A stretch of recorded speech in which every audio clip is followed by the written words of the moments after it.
Hello and a very warm welcome to this special presentation. NDTV and Roli Books presents a one-of-a-kind experience, a debate like none other. A decent debate, a good debate. We are calling this series India Debates. In its first edition, we are going to concentrate on a very, very significant issue, something which touches our lives each day, every minute, every second, because this is part of the technology we carry with us. It's become an extension of our personality. We are talking about social media. A lot has been associated with social media. It has liberated a lot of people, but at the same time, it causes a lot of heartburn as well. So, where do you stand? Has social media done more harm than good? That's going to be the debating point. Let me introduce the guest that I have with me. Senior journalist and writer Rana Ayyub is with us. Thank you very much, Rana, for joining us. Raghu Karnad, another senior journalist and writer with us. Thanks, Raghu, for joining us in this debate. Dr. Shashi Tharoor, apart from having a very, very long biodata, I think one point that needs to be mentioned here, that he was among the first, in fact, the first Indian politicians to be on Twitter, and up until very recently also the most popular and the most followed.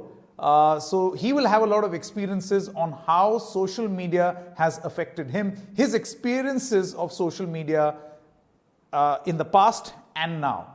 And we also have senior writer as well as journalist Yashica. Dutt. Thank you so much, Yashica, for joining us. The format of this debate is going to be very simple. Before we allow a free-for-all where all of you can say and do what you want, and interject very openly, here is a minimum opinion guarantee that we offer right here of allowing each of you speakers 3 minutes of time for your opening comments. So let's first begin with you, Raghu. The debate is, in a democracy, social media does more harm than good. I believe you're going to speak for the motion. Your time begins now. Thank you, Sanket. Now, I believe modern democracies have something they very urgently need to learn from modern science. And it's this, that good information doesn't have much to do with your personal beliefs or your biases or your ideologies or even really your good intentions. Good information is the result of good practices. So we don't really have to agree with each other's beliefs about the world. We just have to agree on a method to establish a common reality. Now, the scientific method is pretty simple, really. It's a set of rules and protocols that guide research. It reduces error, and it allows verification, and it creates the common ground on which all scientific knowledge stands and grows.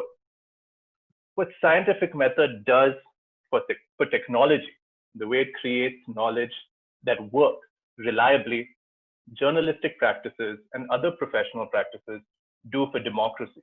They create good information that allows democracy to work. Now, obviously, these are very different kinds of knowledge, but they share the same basic, quite boring principle, which is that there is no capital T truth. There are only professional techniques and tools, and standards and practices that make information more truthful. And those practices can be improved, they can evolve, and they can become more inclusive. But cut to the present, fake news tweets, WhatsApp forward, what is it that makes these so pernicious and so dangerous to our society? It isn't just that they are bad information, it's that they exploit the credibility that the written word has had. And it has had for a reason, which is the reason that I just described. Social media has taken on the mantle of news while erasing any concept of standards. Now, these platforms are designed by the richest corporations in the world, by the smartest engineers that they can afford. But by this design, the information that deserves to spread is whatever fires our emotions and gratifies our pre-existing beliefs. This design tears societies apart to polarized camps that can only mock and despise each other's information and each other's basis for reality. And at the same time, social media kills and sort of cannibalizes the professions that can create good information and can and can create a shared and can unify society and hold powerful people accountable. Social media is actually de-educating us about where good information comes from and what the truth Sure. practically look like. So, Raghu, I think we'll get more time perhaps for you to elaborate further on what you said, but that's all the time we have for the opening comments. 3 minutes are up. Let me now go to a speaker who's going to speak against the motion. Again, the topic is, in a democracy, does social media do more harm than good? I would like to invite the opening comments of Dr. Shashi Tharoor. Well, I agree with Raghu that social media does what he says it does, but that doesn't prove his proposition that it does more harm than good. That's what we're here to debate. I would argue that the harm he's mentioned is outweighed by at least 5 kinds of good that social media does. And I'll give you examples of all 5 in the 3 minutes available. Number 1 is increased communication, multiplied contact amongst people across borders. I'm old enough to remember the days of writing an aerogram and sticking a stamp on it, whatever, waiting 2 weeks or more for a reply. All of this has been replaced by instant free contact on social media. Social media gives you a chance to keep your friends updated, to make new friends. You get contacts across a political divide. It's impossible practically for Indians and Pakistanis to travel across the border to each other. They can keep in touch and do on social media. There are a number of peace groups, youth groups, and so on. Social media can help you create new knowledge networks you never had before, disseminate information that you find interesting, keep track of the world beyond you, well beyond what's available in your daily newspaper, because of the various links that people you're following will be posting. And it allows strangers to connect on a level playing field. For instance, I've made a number of connections to foreign opinion makers through Twitter, foreign ministers, even others, a forum that doesn't belong to either of us, but provides us a neutral platform to engage. Second big gain, social media has democratized the space for thought and has allowed the outsider to find a space in the public narrative. So in the past, views were monopolized by a certain group of people we can call elites. There was a class basis to this. They had their authority, like the speakers for the motion here, their newspaper columns, they appear on TV debates, and they essentially upheld their monopoly through barriers to entry for others. Cost of publishing, lack of educational pedigree, opportunity to have access to the various gatekeepers, editors, and so on. The social media has neutralized this proposition. Everyone's a writer, everyone's a journalist, everyone's a reporter. Similarly in politics, I mean, the BJP will tell you that they felt they were not getting a fair shake in mainstream media. I mean, that seems funny today when the mainstream media is all about their message. But they used social media during the 2004 to 14 period precisely to develop an alternative vehicle for their messaging. And today, of course, they've used social media extensively to cement their dominance in politics. 5 lakh WhatsApp groups. 82% of all Indian mobile phone users have downloaded WhatsApp. So there's social media that has entrenched the rise of an alternative political party, overcoming the traditional monopoly of let's say, my side. And we've got 560 million internet connections in India, upwards of 80% on mobile phones. It's growing every year. So the opportunity to change is there. Rana Ayyub now speaks for the motion. Again, the topic is, in a democracy, social media does more harm than good. Rana Ayyub, your time begins now. Well, Sanket, I'd have loved to agree with Dr. Tharoor, because I remember when I joined social media in 2011, it kind of amplified our voice, our stories, our journalism that we did. My book was a self-published book and became a huge bestseller. But in the last couple of years, I have realized that it has unleashed a monster in us. I remember 2 years ago, my image was morphed on a porn video and circulated all over the country. Had it not been for social media, it would have just been on somebody's WhatsApp or somebody's phone. 2 years ago, I was almost on the verge of a breakdown. I was almost on the verge of deleting my social media, because it was a mental trauma to have this obnoxious image flashed all across your social media, on your Instagram, on your Facebook. Not less than a month ago, I've had to file the 4th police complaint. 4th FIR has been registered against a group of people who have given me death threats, rape threats. So this is, in a way, it kind of takes you back. I mean, look at what's happening right now on social media. Every day I get up and I see a Sushant Singh Rajput story. Everybody has become a CBI official. Everybody has become a police official. Everybody has become a detective. It's a free for all. Everybody is giving their opinion. Imagine the mental trauma it must have unleashed on the stakeholders in this case. So as much as social media has democratized the space for everybody to have their opinion, it has also unleashed these wild voices upon us that intimidate us into silence. So I'll keep it short. Oh, wow. Amazing. 1 minute 42 seconds. Thank you so much. You are an anchor's delight, Rana. Thank you so much. All right. Yashica Dutt now speaks against the motion. Again, the topic: in a democracy, social media does more harm than good. But before I come to you, Yashica, just a quick reminder for all our viewers. This broadcast is also being beamed on our online platforms, and you can actually vote who you think is the best speaker in this panel. The more votes obviously means more popularity of that particular opinion. I think. Spoken for another minute. Don't worry, you can make that appeal yourself also in your interventions. Yashica, your time begins now. Thank you, Sanket. So if this was 1993, we'd be standing behind hazy screens discussing if cable TV does more harm than good in a democracy. If this was 67, we'd be talking if television was a threat to the democratic process. In 30s, it would be radio. Anytime a technology is introduced that brings humanity closer, helps us understand each other better, we hear the same question: is it bad for democracy? And the answer almost always is this: no. And yes, social media is how falsehoods spread like fire alarms on WhatsApp that led to the brutal public murder of Muhammad Akla. It was on the same platform where fake narratives of child abductors led to the violent killings of Nilotpal Das and Abhijit Nath in Assam. Lies on Facebook not only skewed the 2016 US presidential election, but also led to the election of the right-wing authoritarian Jair Bolsonaro in Brazil. But it was also on social media that we saw the historic Arab Spring protests in 2011, or the more recent Black Lives Matter protests in the US in the middle of a pandemic through lockdowns and curfews. And it is because of social media that I'm here today sharing the platform with all of you. Dr. Shashi Tharoor, I remember you gave the coronation address at St. Stephen's in my second year in college, the incomparable Raghu Karnad, and fearless Rana Ayyub. Only 4 years after I came out as a Dalit on Twitter. To me, social media is the greatest equalizer for marginalized voices, which until now were choked by systems that are built to keep us outside. Dalits, after centuries of erasure and neglect, have finally found our voices online.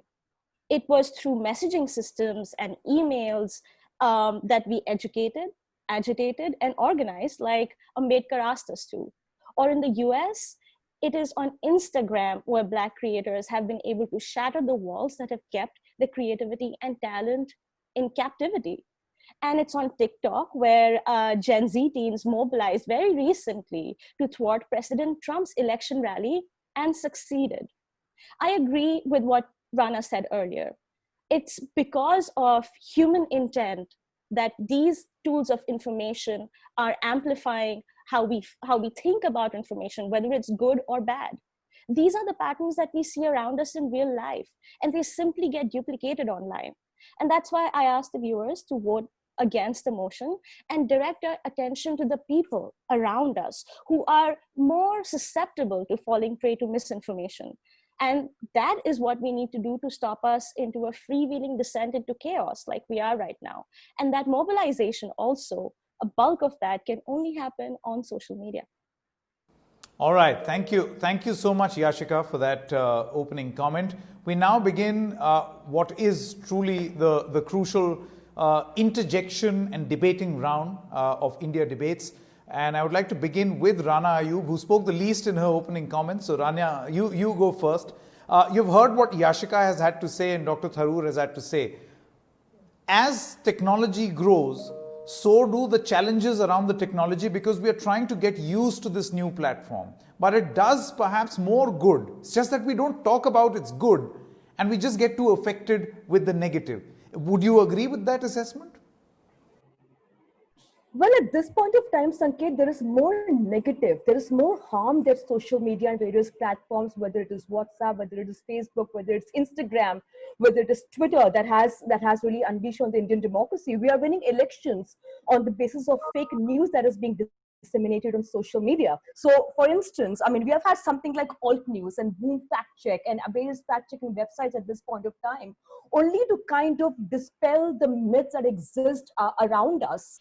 You know, once a fake news is spread on social media, and it spreads far and wide. A fact-checking website will not go to the rural areas in India where this news has already been disseminated and spread and accepted as the truth. So as much as it has democratized opinions, as it has amplified the voice of well-meaning people, it has also amplified the voices of those who do not mean well, who want to impose their majoritarian ideas and agendas on social media. So if any sane person was to give an opinion, that person is intimidated by abusive language, that person is intimidated by death threat. I mean, I remember Gauri Lankesh, I remember, just 3 days before she died, she wrote on my Facebook page, because I wrote about some death threats that came to me, and I wrote about it in social media. And she said, babe, they're nincompoops. Don't even think about it. There was just, in real life, we have to be strong. And everybody says, online does not go offline. And we saw in Gauri Lankesh's case that online soon became offline and they shot her to death. Because most of the times we were believing that, oh, come on, it's just on social media. The cops who I went to meet 3 weeks ago said, but madam, ye threat to sirf aapko koi ghar pe aake to nahi mara na.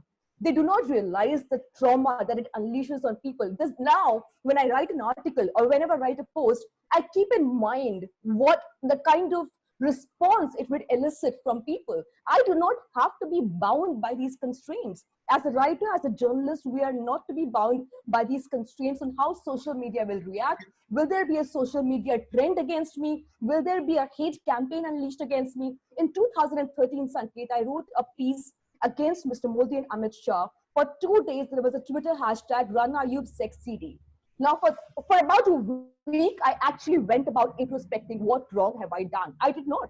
I just spoke my voice. I just spoke about my story, and that's it. So it can intimidate people into silence. Okay. So we have developed, as journalists, we have I don't think anyone skin, but not everybody has a thick skin. Sure, not everyone has a thick skin, and that should not be a disqualification for being on social media. I mean, I can be thin-skinned, be affected, and yet be on social media, deserve decency on social media. Dr. Tharoor, would you like to come in on that? I don't think anyone can disagree with what Rana said. I mean, you don't need to normalize bigotry, normalize indecency, just because this is a free space and anyone can say whatever they want. I agree, and I do want to say that I have deep sympathy for Rana and for all that she's been through. And indeed, many other females on social media space have suffered terribly, as have some males, and I would like to submit myself as Exhibit A in some respects for the kind of abuse and vitriol I take daily on social media. But the fact remains that while all these are terrible things, and I certainly don't want to in any way extenuate social media of any blame and harm, I do want to say that specifically the question remains, does this do more harm than good? I was giving you some examples of good. Yashica has added a very important one about how an outsider's voice, a marginalized voice, got national and international prominence. There are other examples. Social media has enabled individuals from tier 2 and tier 3 cities to actually monetize some of their talents. There are people from financially vulnerable backgrounds who made money from their content on platforms like TikTok. Okay, we don't have TikTok anymore, but the idea is very much that social media gave them an avenue they didn't have before. There's no doubt there are scholars like Yasha Monk at Harvard who says that social media weakens the power of insiders, strengthens the power of outsiders. Now that in turn leads to my third point, the extraordinary use of social media in highlighting dissent and facilitating protests against absolutely authoritarian states. You're seeing it, you've already seen it with the so-called Jasmine revolutions in Tunisia, Egypt, Libya, Syria.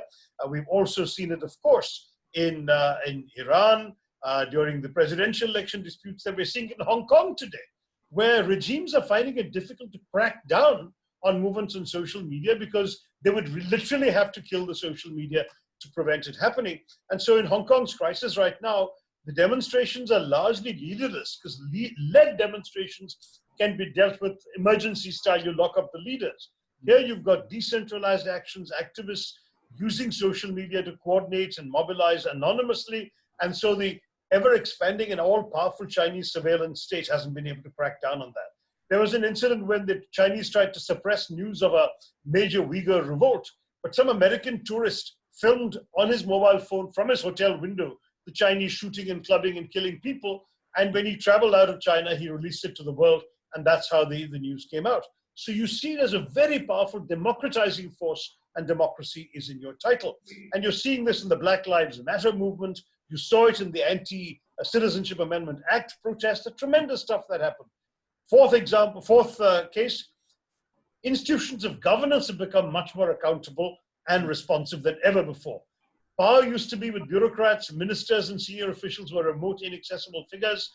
They've become demystified, they're accessible, you can reach them directly. And indeed, as a result, our institutions in India have evolved and become more democratic because the citizen has a platform to highlight his or her concerns. Look at the way in which the railway social media handles have helped thousands of citizens because of their complaints. Look at the way in which the External Affairs Ministry has helped citizens in distress abroad because of social media complaints. I've had, during the pandemic, we've had politicians reaching out across all the lockdown constraints. I've had somebody in Nagaland writing me saying, I've got some people from my constituency stranded in Kerala. Can you help them? They have no food, they have no place to stay, etc. And not just Nagaland, half a dozen states, Bihar, Maharashtra, elsewhere. And we were able to help because social media spanned the divide. Governments and institutions are building public trust. And finally, humanitarian uses, going back to the Haiti earthquake, people asking for blood for people in need.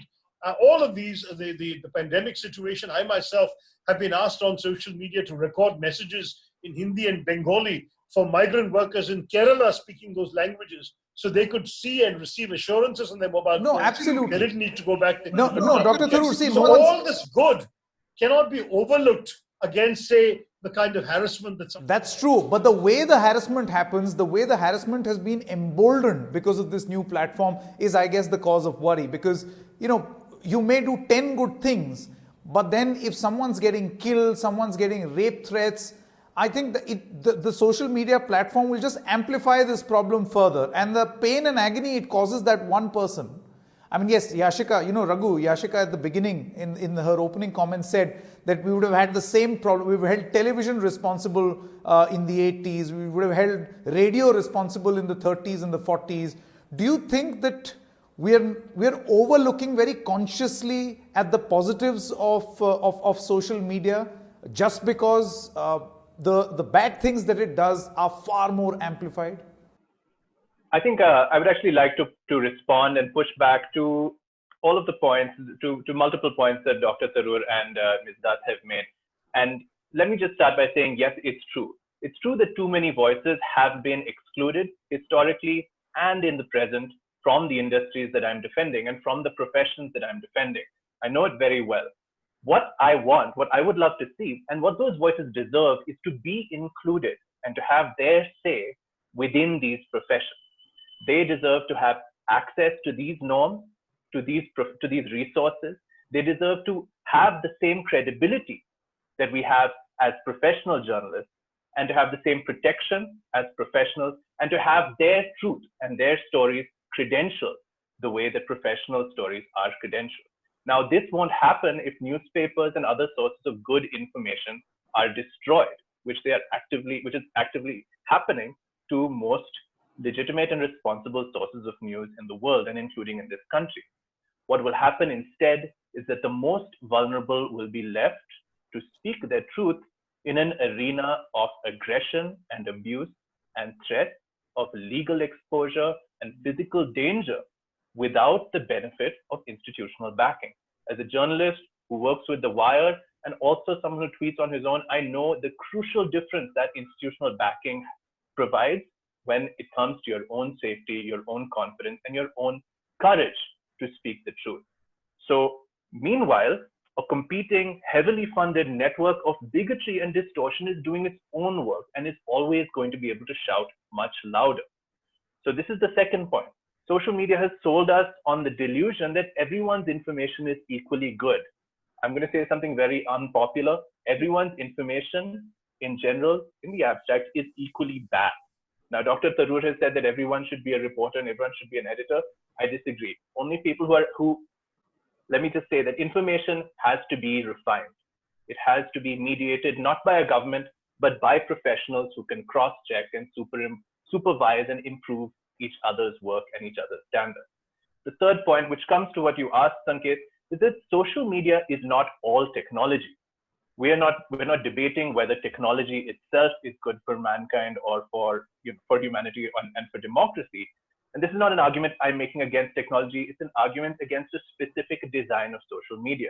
Social media platforms have their own values, their own best practices that contrast from the best practices I described. These are aimed only at creating more addicted, emotionally agitated users and extracting our data for profit. They're also indifferent to accuracy or inaccuracy or to the mental health or well-being of those users. In the name of liberty.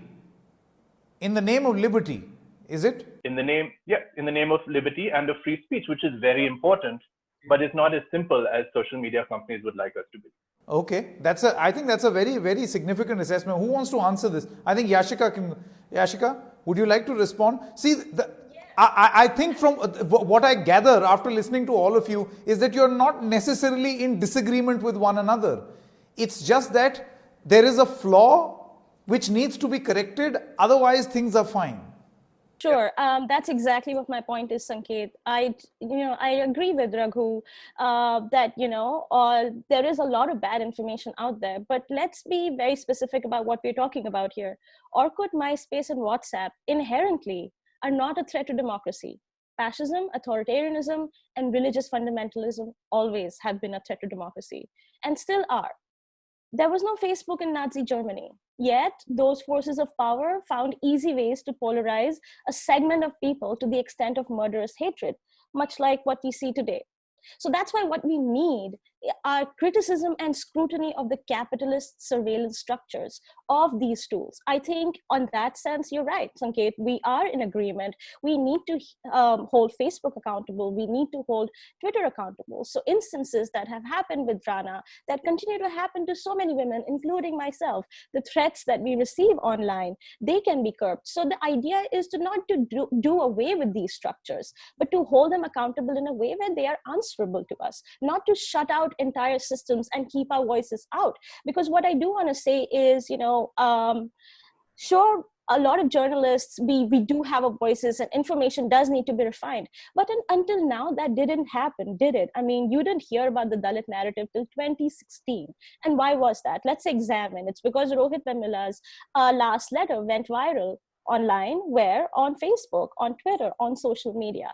And I understand the company that I'm in and the platform I'm on, but when mainstream media realized that this information is too important to ignore, that is when they started paying attention. It's not that mainstream media willingly opened its gates to Dalit journalists, Dalit reporters, or marginalized voices. We had to come here and take that power in our own hands. Dalit Twitter, Dalit social media, Dalit information systems have existed. Post-Mandal Commission in the 90s, there was a mobilization movement that took place. It was pretty much on the same level that took place after Rohit Vemula's death. But what we saw was not the same kind of impact. The reason that we had this impact that we've had today is because social media existed. And I completely agree with everybody. These are terrible systems. They don't work in our favor. They definitely don't work in the favor of marginalized voices. But are they working for us right now? Absolutely. And we need to keep pushing them better because, like I mentioned earlier, power is not ceded. It has to be taken. And when I say that, what I mean is that marginalized voices have to fight and wrestle for this power for centuries. And only now we have our voices. Social media has provided this platform. Okay. It's a greatest equalizer. it's an equalizer, it's a leveler, but it's got to be better. I guess that's the point that everyone seems to be making. But Dr. Tharoor, do you think there lies the basic problem? How do you see social media is like it's free flowing water. It's free flowing. The moment you try to build dams of sanity, right, there will be a problem, because then it will not be free. It will be seen as anti-free, Dr. Tharoor. That's exactly the point. The fact is that we undoubtedly are looking at a medium that has multiplied the avenues for communication, multiplied the voices that can be heard, reduced the effectiveness and power of the official arbiters of information, of those like governments that seek to control it, those like elites, class groups, gatekeepers who try and restrict it or shape it to their taste. And as a result, you've seen an explosion of voices. Some of them have been reprehensible. And as I say, I have a lot of sympathy for what both Raghu and Rana have said. And Rana has suffered a lot, and we don't want her to have to endure what she's had to endure. But the fact still is, in the balance of this debate, what does more harm than good is the charge. And I would argue this does more good than harm. It does harm, but it does more good because it opens up the space. It gives so many people opportunities who never had opportunities before. It weakens the power of the establishment, undoubtedly, and it also actually gives us hope. So, Dr. Tharoor, would you not agree, Dr. Tharoor, that this is a medium which is unlike any other in the past? It's not like radio, it's not like TV. It is the first of a interactive medium that we have seen because of the internet. It's its very nature which makes it liberating as well as dangerous. So it's actually unprecedented in both those. One is that it's interactive. So it's not like Akashvani or Doordarshan giving you a message top down. You too can come back to it, ask questions, and put your own message out. But the second thing is it's accessible because it's essentially free. I mean, once you've got sunk in your basic capital cost of a phone, so even that you don't need, you can go to an internet cafe if you like and access the internet. Once you've done that, you are free to broadcast. Whereas in the past, to actually have a television station or a radio channel, my gosh, can you imagine the amount of investment and resources you needed access to have your voice heard? So it became impossible for everyone but a very, very small elite. This is why this is so good for democracy. It has democratized the world. There are bad things that have also come, and particularly have come to the surface. The scum always floats to the top. But beneath, there's a bubbling, vivacious energy of ordinary people finding their voice. But many of these platforms, Rana Ayyub, I want to come to you. Many of these platforms have been accused. For instance, Facebook has invited so much criticism in the United States of exploiting the human mind, of basically tinkering with dopamine releasing effects, that they would egg you on to search for yourself. They would egg you on to want more likes. The point that Raghu was making just a short while ago, it's exploitative. So will they ever want to be bound by any rules or regulations? Because they'll always turn against you and say, well, it's against free speech. Why do we have to accept these rules?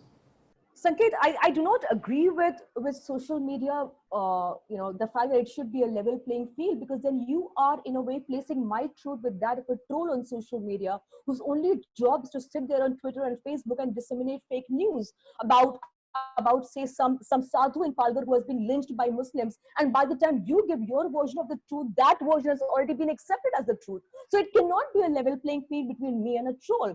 As far as social media and the enablers, I mean, I think so. I personally believe that social media and Twitter have been the enablers of fascism in authoritarian regimes, whether it's India, whether it's Myanmar, whether it's Philippines.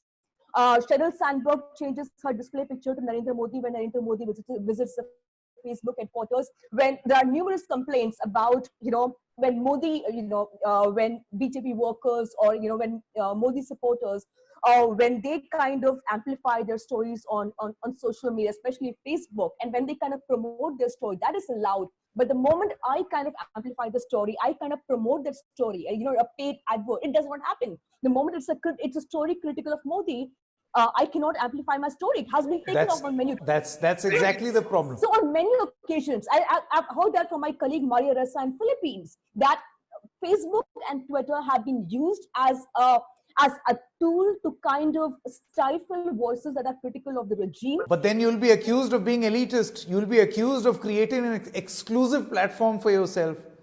You know, a Yashica will turn around and say that's exactly why Dalits suffer. No, I think because of it's not about- exclusivity I in a think, platform. You know what, Sanket? I think everybody on this platform is in borderline agreeing and disagreeing with each other. It's not about my truth or Yashika's truth. There's a fact that yes, there are pros and cons, and in this case, the cons outweigh, the advantages of social media. The fact that a Sheryl Sandberg and a Mark Zuckerberg are actually aligning with those in power, and not having a check and balance, to ensure that Twitter becomes a sane place for discussion. Sure. It's Raghu a and platform. Yashica. Raghu and Yashica, let me ask you one by one. You've seen, Yashica, I'm going to come back to you. Raghu, how do you fix accountability? See, obviously, in all the previous mediums also, whether it's radio, whether it's newspaper, whether it's television channels, they're bound by regulations. Sometimes they're self-regulated, otherwise they're regulated by the government, unofficially regulated, as a lot of people seem to be suggesting about TV, but there is regulation. Here is a platform which is essentially free for all. Now, the moment you impose restrictions or rules or regulations, anything which is restrictive, it defeats the purpose of that platform. It does not remain what it's supposed to be. Do you see that as a problem? Yes. Sanket, I want to say that you said that we're all more or less agreeing with each other. I want, for the interest of this debate and of this motion, I want to emphatically disagree and say, Yashica suggested that we should be pushing platforms to be better. I disagree. I'm going to argue that we should be pushing to escape their influence altogether. All right.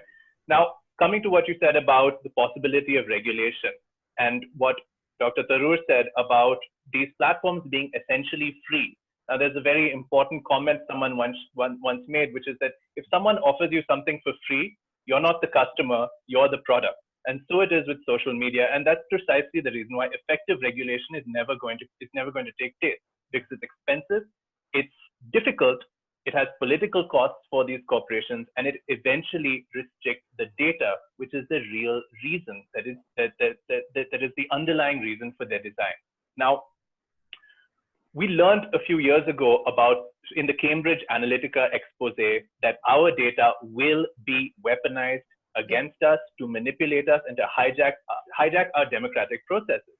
That news is 5 years old.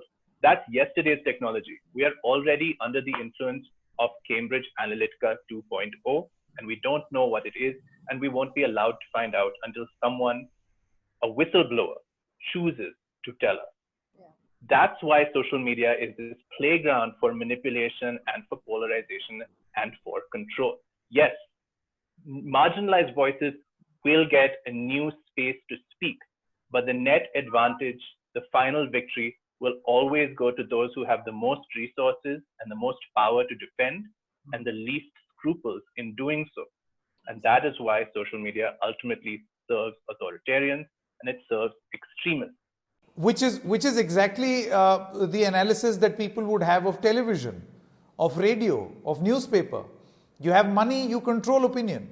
If you're coming back to me, then I will say that those are all true, but they do not deserve to be credentialed as news. And this is the important part, without demonstrating professional practices. And it is very important for consumers to be educated about what professional practices mean. They are not about whether you're left wing or right wing, whether you're a nationalist or a human rights advocate. They are about professional principles that apply regardless, and credential your information as good information and as news. Yashica, would you want to respond?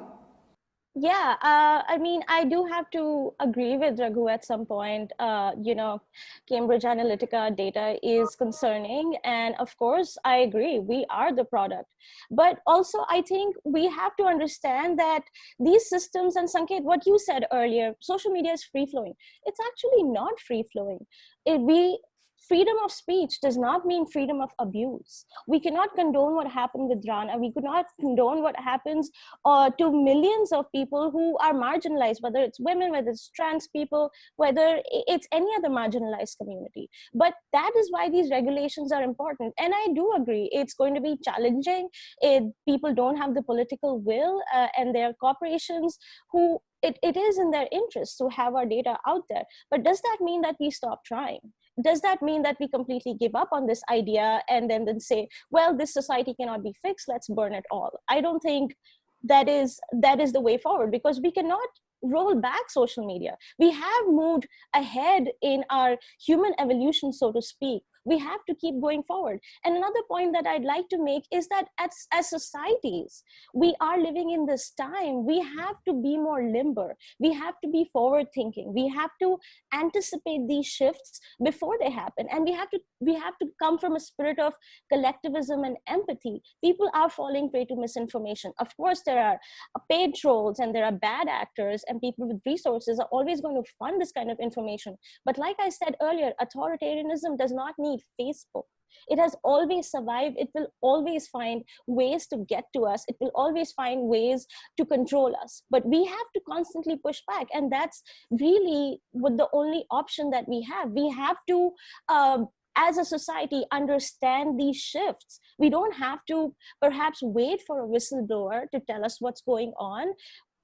We have to rise up to the level that we understand how these systems work. Even from 3 years ago and where we are now, the understanding for social media has evolved. And that has to continuously keep happening, because doing away with the platform and rolling back progress is not how we can move forward. Okay. Thank you so much, all of you all, for this free-flowing interjection. I would say you've been very, very good panelists. You've not gone for the jugular in many ways, but let's now quickly take closing comments as we hit part 3 of this conversation. Closing comments from each of you panelists on what you gathered. Have we been able to take some solutions at the end of this debate? Let's begin in the order that we began. So Raghu Karnad goes first. 2 minutes time allotted for the closing comments in this section. I would like to urge our audience, people who are watching, once again, who do you think spoke the best? Who do you think deserves your vote? Please do vote for that person. Raghu Karnad, you go first. Thank you, Sanket, and thank you all of the rest of you. I spoke at the beginning about the professional standards and practices that give us good information.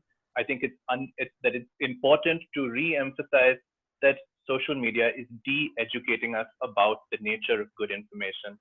The norms and the practices that inform all sorts of professions, whether you're a scientist, whether you're a historian, whether you're a journalist, whether you're a different kind of researcher, these norms are well known, well understood, and they are what distinguishes quality work from the luck of the draw. And that is something we cannot abandon as we inform our society and as we inform our democracy.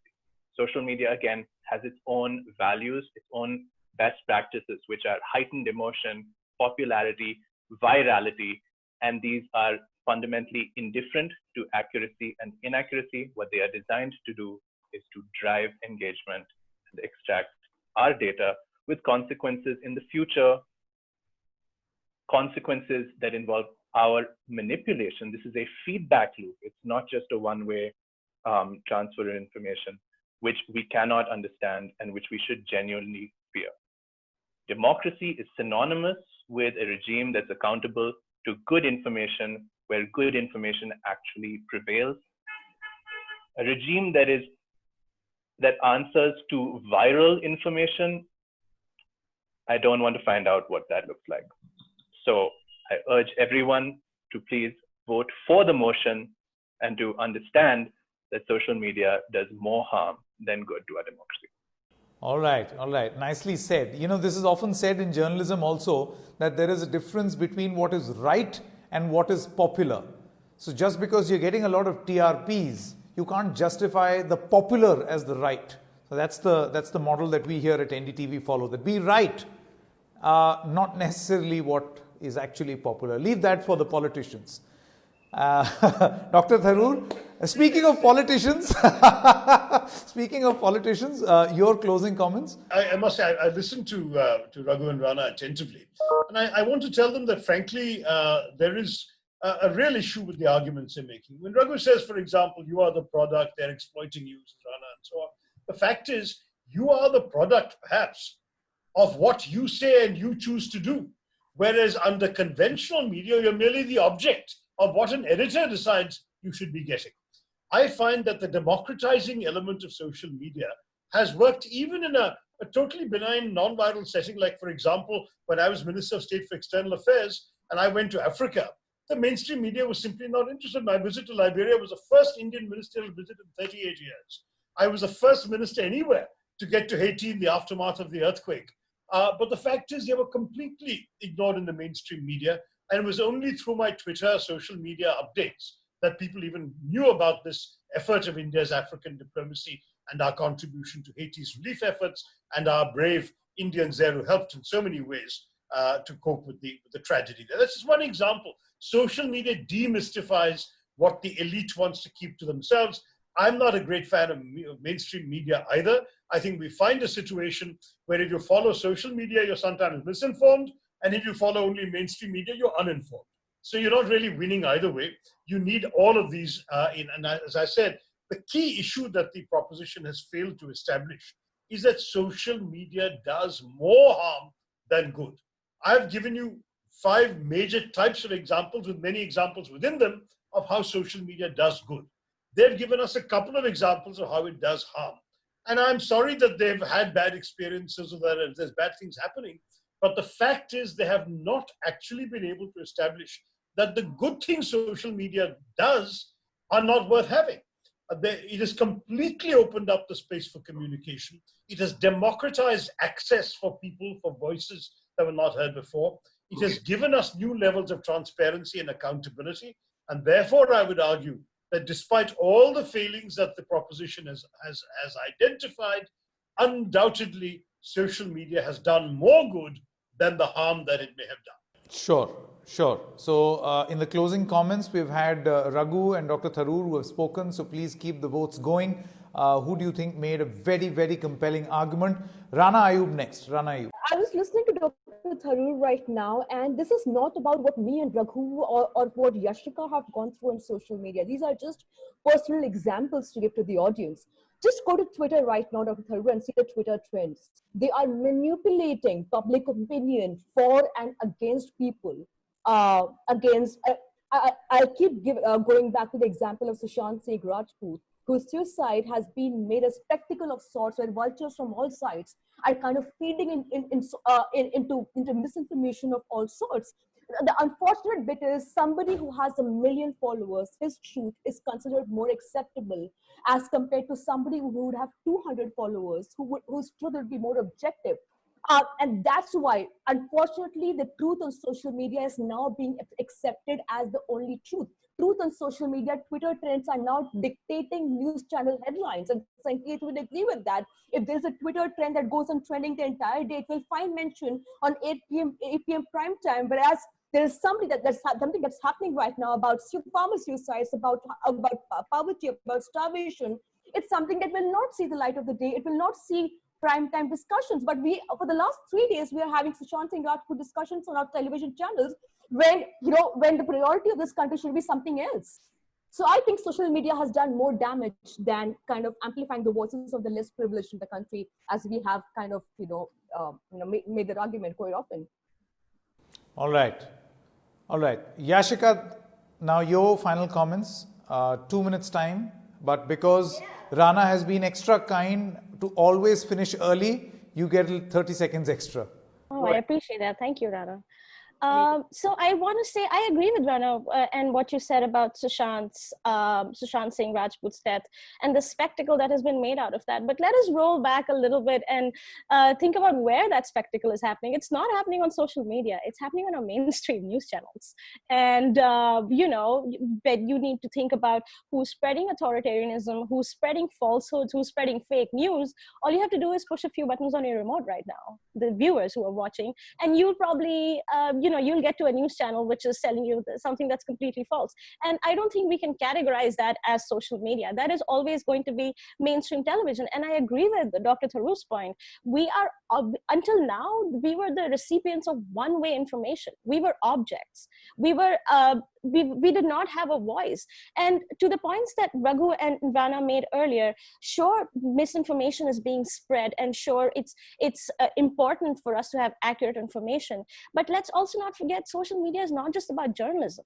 I say that as a journalist myself. Social media is about, a democracy, in fact, is about having voices. And that's what social media does. Social media gives people a voice. Like the example that Rana mentioned about farmer suicides. Where did we first see that information? On social media. When the Dalits who were flogged in Una, that video would have been completely ignored by the mainstream news channels, and it was.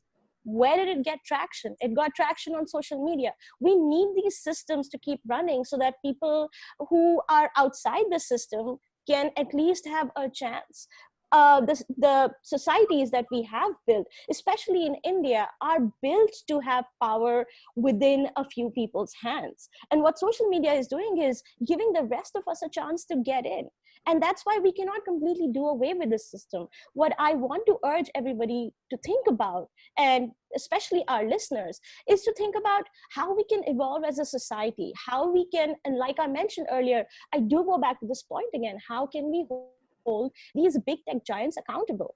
And what is the way for us to move forward? Because if it's social media today, it's going to be some other technology tomorrow. This cycle is not going to stop, with whether it's TV, cable television, radio, and now social media. There will be AI. Then we'll be discussing whether AI and videos that are doctored are good for social media or not. What we need to constantly do is think about the dangerous threats of these tools of information before it gets to us. We have to be forward thinking in a way that we get to these issues before they get to us. And that is why I would urge your viewers to vote against the motion. Social media does not do more harm than good in a democracy. All it does is give people like us a voice, you a voice. Okay. Thank you so much for making such compelling points, the four of you. We leave it to the judgment of our viewers. I mean, the very fact that we are carrying out a poll is also public opinion, which means what opinion people think is actually popular. You can see Raghu there urging people, requesting them. Any poll SOP, Raghu, for your people? If you vote for me, I'll reply to each one of your tweets. Okay. Interesting. Thank you so much. That's possible on social media. Absolutely. And it's possible on social media. Well said. All right. Thank you so much to Rana Ayyub, Raghu Karnad, Dr. Shashi Tharoor, as well as Yashica Dutt for participating in the first of a series of debates of NDTV and Roli Books called India Debates. It was a pleasure to host this first debate with the four of you. Thank you so much.